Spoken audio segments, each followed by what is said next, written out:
Bon, je m'attendais à cette question et j'aimerais d'abord raconter une anecdote, puisque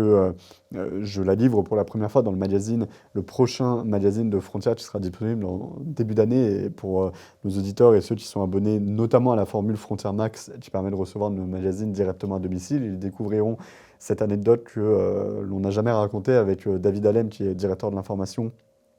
et de la communication chez Frontières. Je la livre dans cet édito et je peux le faire aussi maintenant de vive voix sur ce fauteuil rouge. Peut-être ne l'avons-nous pas fait plus tôt parce que nous avions quelque part un peu honte de cela, parce que ça n'est jamais très gratifiant. Il nous est arrivé une fois de fuir, entre guillemets,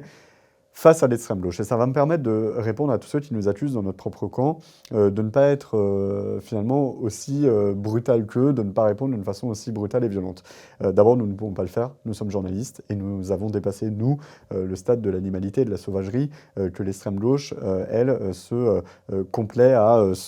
voilà, à barboter un petit peu dans cet environnement adolescent où on considère que c'est intelligent d'aller jeter du Yob Vanille sur des journalistes en manifestation et bien sûr ne jamais débattre sur le fond et les arguments. Nous avons dépassé ce stade-là, nous sommes des gens intelligents, raisonnables, nous avons un niveau de vocabulaire qui nous permet de débattre sur le fond et les arguments, ce qui n'est pas le cas de la gauche. Mais rassurez-vous, intellectuellement, pour nous impressionner, il faudrait qu'ils se lèvent tôt à gauche, ce qui n'est quand même pas une chose commune chez ces gens-là.